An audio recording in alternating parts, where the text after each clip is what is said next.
한국에 미쳐서는 난리가 났다고요. 나토에서 서로 출혈 경쟁이 이어지고 있습니다. 이 모든 게 다 한국 때문이라고 하는데요. 한국이 자랑스러우신 분은 좋아요 눌러주세요. 바로 시작하겠습니다. 안녕하세요. 저는 오랫동안 군사 저널리스트로 살아왔습니다. 15년 경력의 군사 전문가로서 나토 회의장에서도 얼굴이 알려져 있었습니다. 그리고 제가 가장 자랑스러워하던 것은 냉철함이었어요. 감정에 휘둘리지 않는 분석력. 그것이 저의 무기였습니다. 그날도 평소와 다름없이 노트북을 열었습니다. 편집장에게서 온 메일을 확인하는데 제목이 눈에 들어왔죠. 폴란드의 한국산 무기 도입.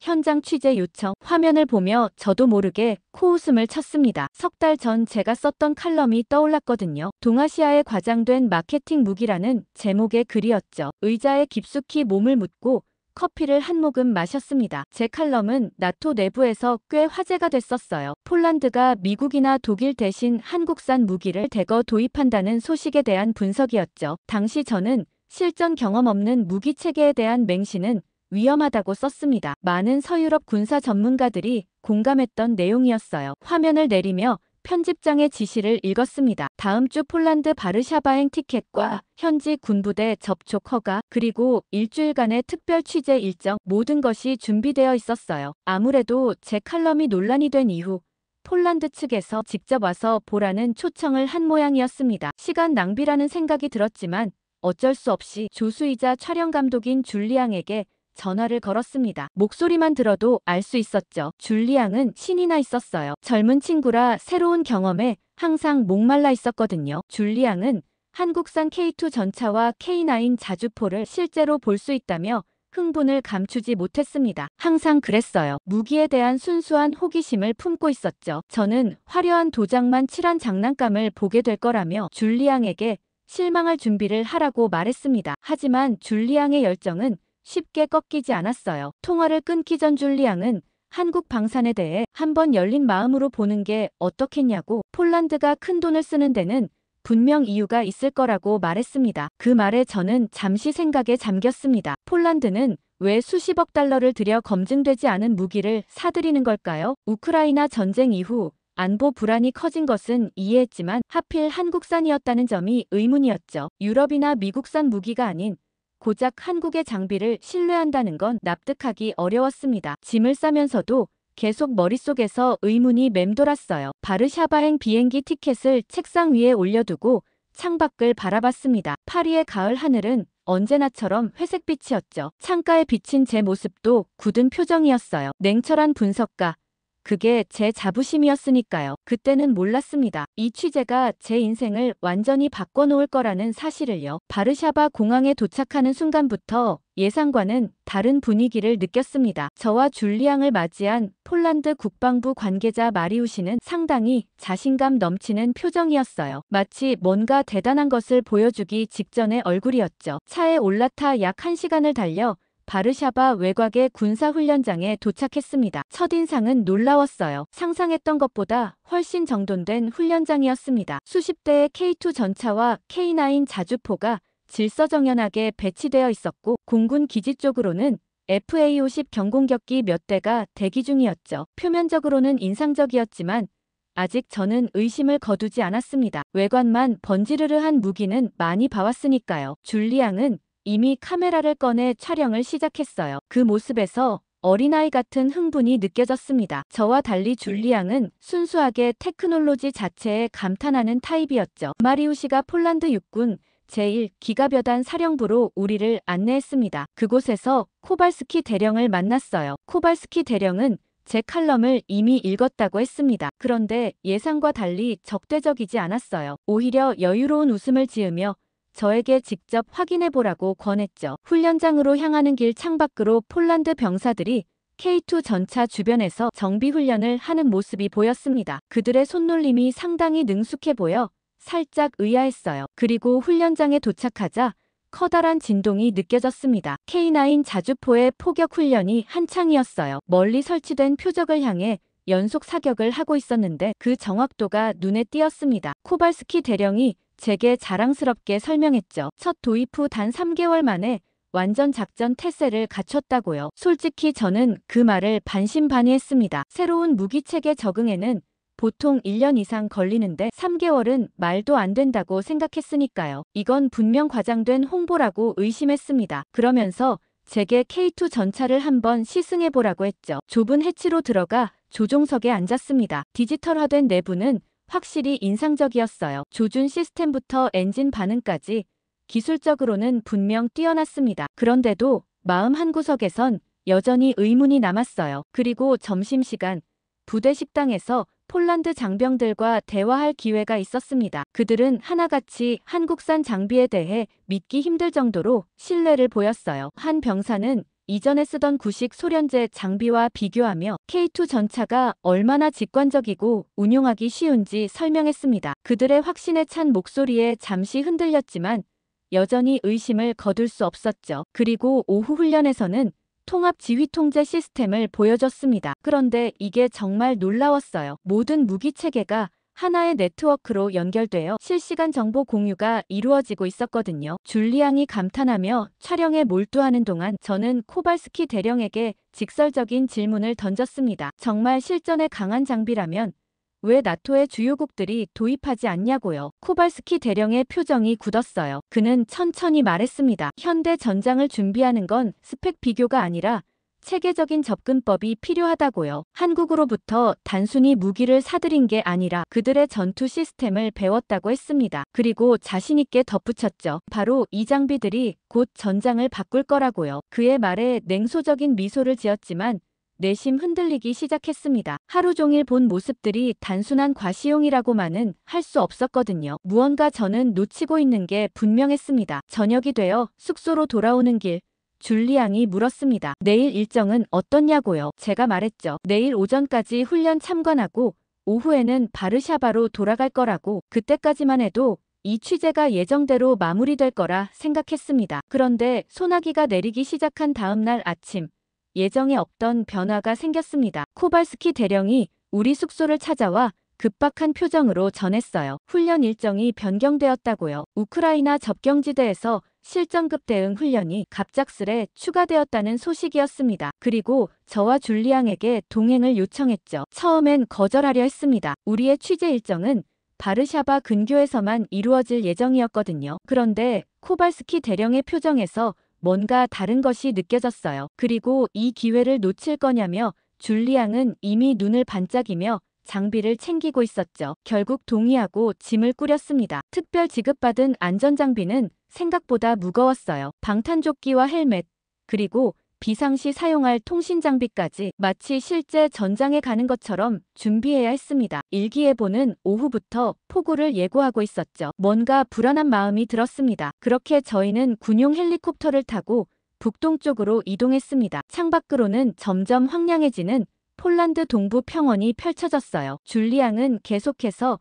창밖을 향해 카메라를 들이대며 흥분을 감추지 못했습니다. 반면 저는 점점 긴장되기 시작했어요. 국경지대로 가까워질수록 군 병력과 장비들이 눈에 띄게 늘어났거든요. 헬리콥터 안에서 코발스키 대령은 저희에게 상황을 설명했습니다. 이번 훈련은 예고 없는 국경 침투 상황을 가정한 실전 훈련이라고요. 그런데 이상하게도 실탄까지 사용한다고 했어요. 물론 안전구역을 설정하고 실시한다고는 했지만 이런 경험은 처음이라 긴장되더라고요. 아니나 다를까 착륙장에 도착하자마자 바로 체감되었죠. 이곳의 분위기는 바르샤바 근교 훈련장과는 전혀 달랐어요. 병사들의 눈빛부터 달랐습니다. 웃음기 없는 진지한 표정과 빠르고 정확한 움직임, 그리고 마치 실제 전투를 준비하는 듯한 긴장감이 공기 중에 감돌았어요. 야전 지휘소로 안내받으며 눈에 들어온 광경은 더욱 충격적이었습니다. 무장한 K2 전차들이 위장막에 가려져 있었고 K9 자주포 수문이 이미 전방을 향해 정렬되어 있었어요. 상공에선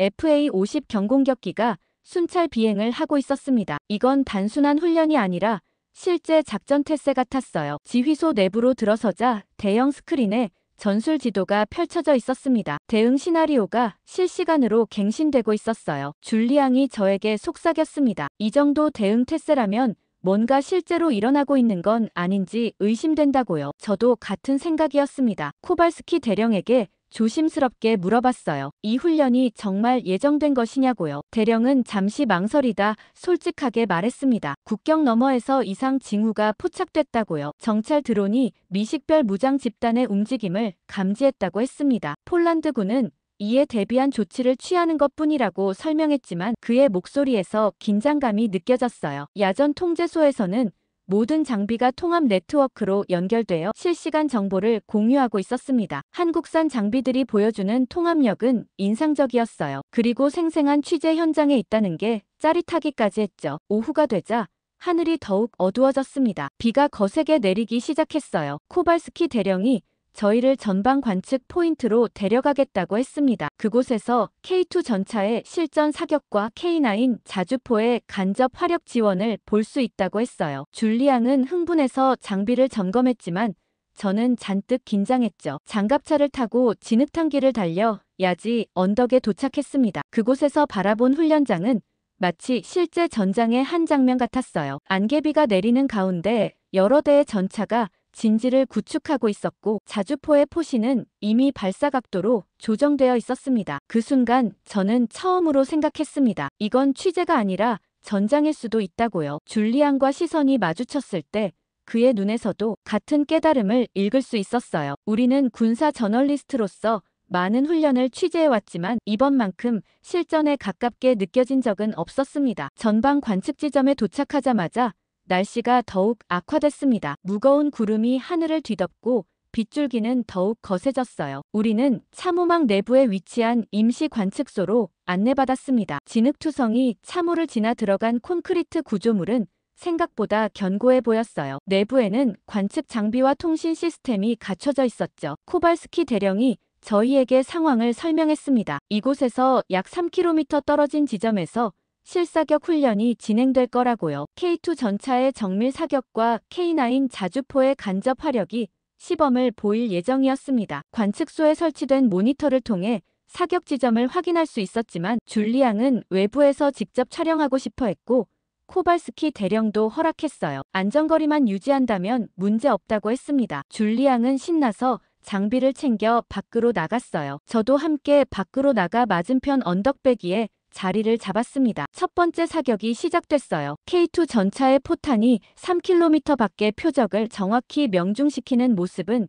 인상적이었습니다. 줄리앙은 최대한 가까이서 그 순간을 담기 위해 계속 위치를 바꿨어요. 저는 그에게 너무 무리하지 말라고 당부했지만 그는 완벽한 장면을 놓치고 싶지 않다며 들은 척도 하지 않더라고요. 다음 두 번째 사격은 K9 자주포였어요. 멀리서 포성이 울려 퍼졌고 포탄이 날아가는 소리가 공기를 가르며 들려왔습니다. 표적 지역에 연속으로 포탄이 떨어졌어요. 정확도가 놀라울 정도였습니다. 전차와 자주포의 화력이 조화롭게 결합된 모습이었죠. 그때였어요. 갑자기 경보음이 울렸습니다. 관측소에 있던 병사가 뛰어나와 저희에게 소리쳤어요. 미식별 드론이 접근하고 있다고요. 코발스키 대령은 즉시 사격 중단을 명령했지만 마지막으로 발사된 포탄이 아직 공중에 있었습니다. 순간 모든 것이 혼란스러워졌어요. 드론 경보와 함께 포탄의 방향이 이상했습니다. 포탄이 예정된 표적이 아닌 우리 주변 지역으로 떨어지는 것처럼 보였어요. 코발스키 대령이 무전으로 상황을 파악하려 했지만 갑자기 주변에 있던 송전탑에 포탄이 명중했습니다. 커다란 굉음과 함께 송전탑이 무너졌고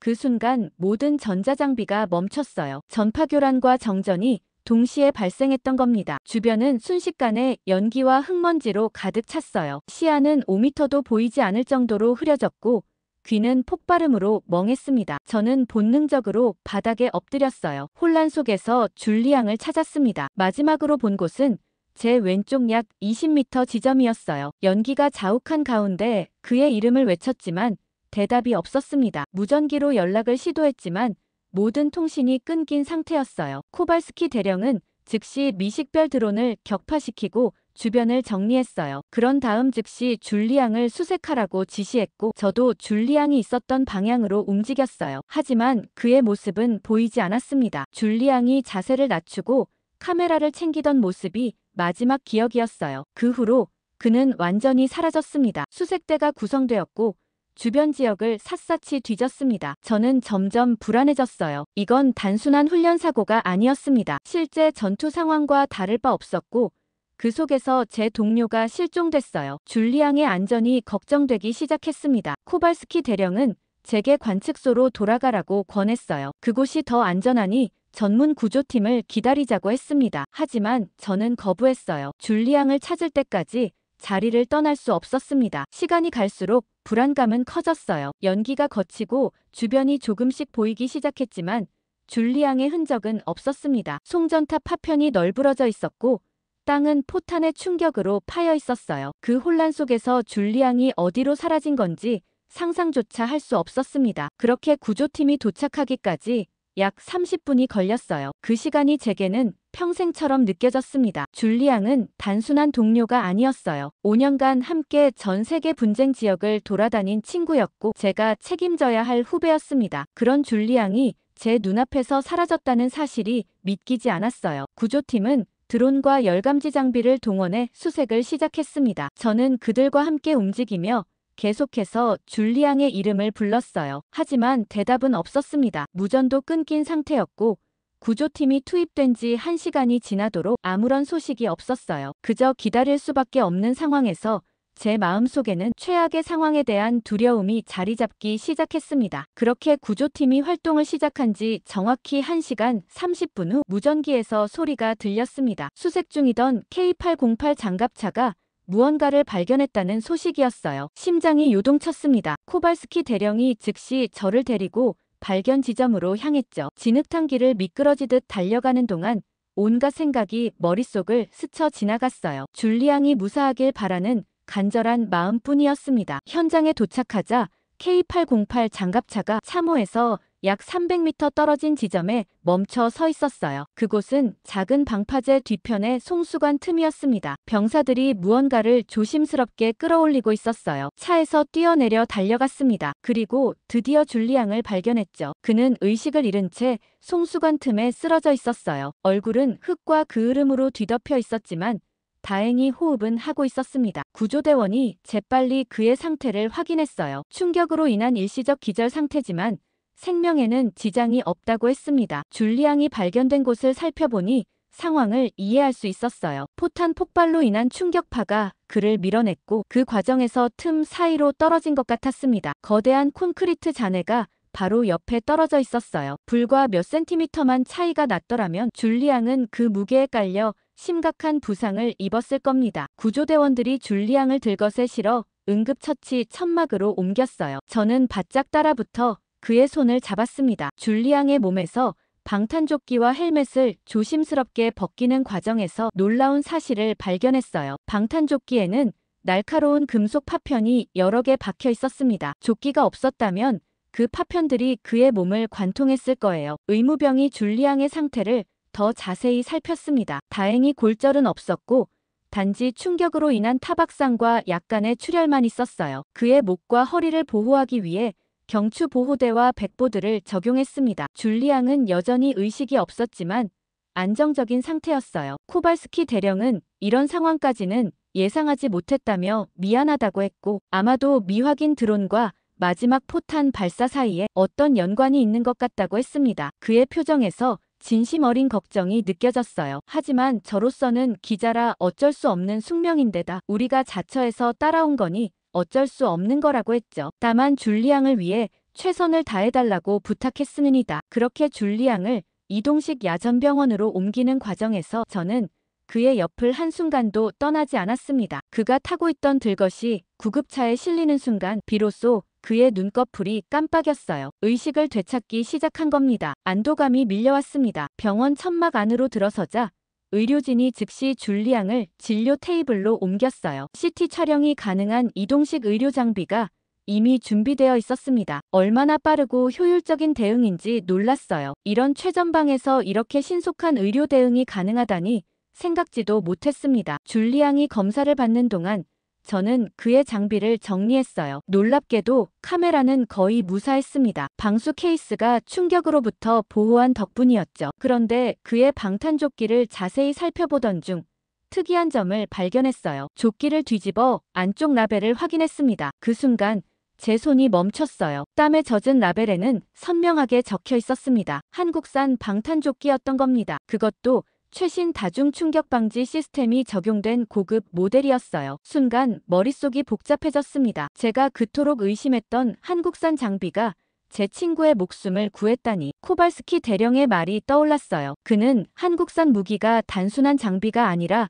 체계라고 했었죠. 이제야 그 말의 의미를 조금은 이해할 수 있을 것 같았습니다. 줄리앙이 의식을 완전히 되찾았을 때 저는 그의 곁에 있었어요. 그는 혼란스러워하며 무슨 일이 있었냐고 물었습니다. 모든 상황을 설명해 주었죠. 폭발 상황과 1시간의 수색 그리고 K808 장갑차와 열감지 드론을 이용한 구조 과정까지. 줄리앙은 그저 웃으며 이렇게 말했어요. 자신이 취재하러 온 장비에 의해 구조되다니 아이러니하다고요. 의사가 검사 결과를 들고 왔습니다. 다행히 뇌진탕이나 내부 출혈은 없었어요. 단지 휴식이 필요한 상태였습니다. 의사는 줄리앙이 착용했던 헬멧과 방탄조끼 덕분에 심각한 부상을 면했다고 설명했어요. 특히 방탄조끼의 다중충격 시스템이 폭발의 충격파를 효과적으로 분산시켰다고 했습니다. 그 말을 들으며 저는 생각에 잠겼어요. 제가 쓴 칼럼에서 한국산 장비를 과장된 마케팅이라고 비난했던 순간이 떠올랐습니다. 그런데 그 장비가 지금 제 앞에서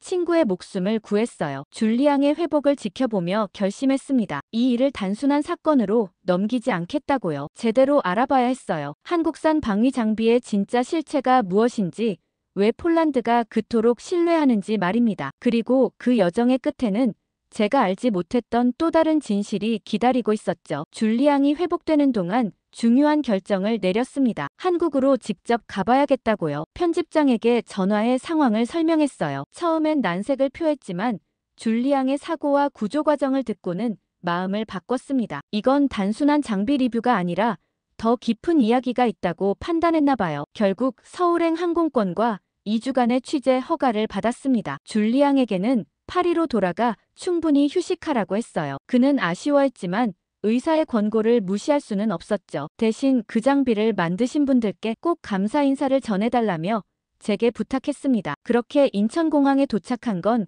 흐린 가을 오후였습니다. 공항부터 놀라웠어요. 깔끔하게 정리된 동선과 최첨단 시설 그리고 효율적인 입국 절차, 모든 것이 질서정연했습니다. 이미 이 나라의 체계적인 면모가 느껴졌어요. 숙소에 짐을 풀자마자 첫 일정이 시작됐습니다. 한국방위사업청과의 미팅이었어요. 예상과 달리 그들은 제 비판적인 칼럼에 대해 전혀 언급하지 않았습니다. 오히려 환영한다는 태도였죠. 투명하게 모든 것을 보여주겠다고 했어요. 그런 자신감이 의외였습니다. 첫날은 방위사업청의 정책 브리핑으로 시작했어요. 한국이 지난 30년간 방위산업을 어떻게 발전시켜왔는지에 대한 개요였습니다. 냉전 시대부터 현재까지 그들은 단순히 무기를 만든 게 아니라 자주국방이라는 철학을 추구했다고 해요. 북한과의 대치 상황 속에서 실전에 바로 투입할 수 있는 장비 개발이 최우선이었다고 설명했습니다. 다음 날은 국방과학연구소를 방문했어요. 이곳은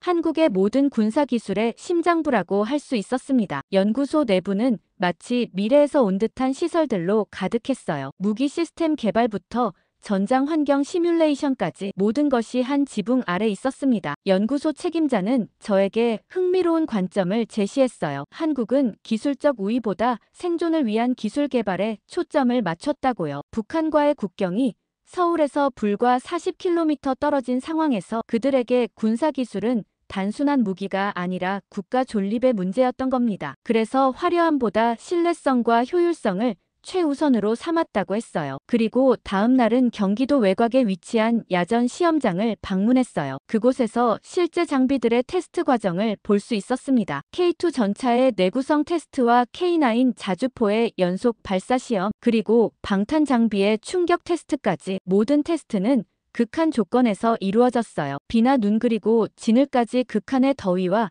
추위 속에서도 정상 작동하도록 만들고 있었어요. 그런데 제가 특히 놀라웠던 건 방탄 장비 테스트였어요. 줄리앙이 입었던 것과 같은 모델의 방탄조끼가 다양한 충격에 어떻게 반응하는지 직접 보여줬습니다. 총탄뿐 아니라 폭발 파편, 충격파까지 고려한 설계였어요. 그런 세심함이 줄리앙의 목숨을 구했다고 생각하니 가슴이 뭉클해졌습니다. 거기서 국방부의 전략기획관을 만났고 그는 저에게 핵심적인 말을 했습니다. 한국은 무기를 파는 게 아니라 생존 시스템을 전파하는 거라고요. 단순한 하드웨어가 아니라 생존을 위한 철학과 운용 체계, 그리고 훈련 방식까지 포함된 패키지라는 겁니다. 그의 말에 따르면 한국의 방위산업 목표는 어떤 상황에서도 병사들이 살아남아 임무를 완수할 수 있게 하는 것이었어요. 저는 문득 육군사관학교를 한번 방문해 볼 수 있겠냐고 요청했습니다. 한국의 미래 장교들이 어떤 교육을 받는지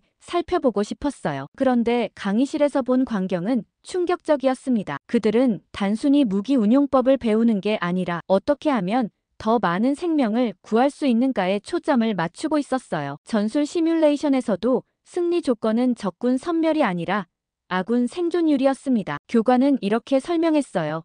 한국의 군사교리는 병사 한 명의 생명이 무기 10대보다 가치 있다는 철학에 기반한다고요. 그래서 모든 장비와 시스템은 병사를 지키는 방향으로 설계되었다고 했습니다. 이 말을 들으며 폴란드에서 봤던 훈련이 떠올랐어요. 그들이 한국산 장비를 그토록 신뢰했던 이유가 바로 이것이었겠죠. 강의가 끝나고 한국 청년 장교들과 식사하는 자리가 마련됐습니다. 그들에게 직접 물어보고 싶은 것이 많았거든요. 왜 그토록 헌신하는지, 어떤 가치를 중요하게 생각하는지 말이죠. 그들의 대답은 간단했어요. 자신들이 지키는 것은 무기나 장비가 아니라 사람이라고요. 그리고 그 마음가짐이 장비 하나하나에 반영된다고 했습니다. 식사를 마치고 호텔로 돌아오는 길, 서울의 밤거리를 걸으며 생각했어요. 지난 일주일간 본 것들이 제 인식을 완전히 바꿔놓았습니다. 한국의 방위산업은 단순한 무기 제조가 아니라 생존과 보호라는 철학에 기반한 통합 시스템이었어요. 그리고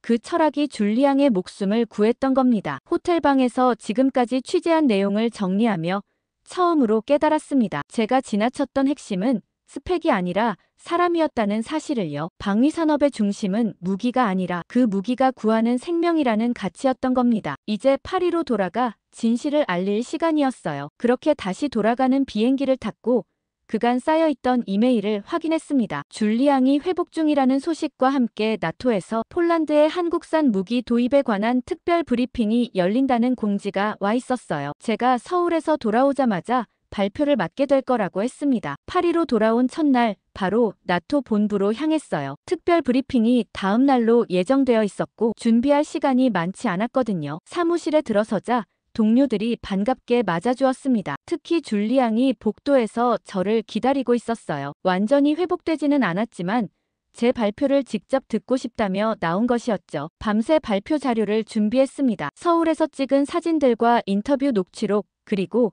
현장 영상까지 모두 정리했어요. 가장 고심했던 건 어떻게 제 생각이 변화했는지 솔직하게 전달하는 방법이었습니다. 군사 전문가로서 객관성을 잃지 않으면서도 진실을 있는 그대로 전달하고 싶었거든요. 브리핑 당일 나토 본부 대회의실은 예상보다 많은 사람들로 가득 찼어요. 폴란드뿐 아니라 발트 3국과 루마니아 그리고 체코 등 동유럽 국가들의 대표단이 대거 참석했습니다. 서유럽 국가들과 미국 대표단도 보였어요. 제 발표에 대한 관심이 예상보다 컸던 겁니다. 연단에 올라 청중을 바라보며 깊은 숨을 들이쉬었습니다. 그리고 제 발표는 의외의 방식으로 시작됐어요. 몇 개월 전 제가 쓴 칼럼에서 한 문장을 그대로 인용했습니다. 동아시아에 과장된 마케팅 무기는 실전에서 검증되지 않은 모래성에 불과하다. 회의실에 긴장감이 감돌았어요. 잠시 침묵 후 단호하게 말했습니다. 저는 틀렸습니다. 청중석에서 작은 술렁임이 일었어요. 제가 군사 저널리스트로서 15년 경력 동안 처음으로 공개적인 자기 비판을 하는 순간이었으니까요. 발표를 진행하며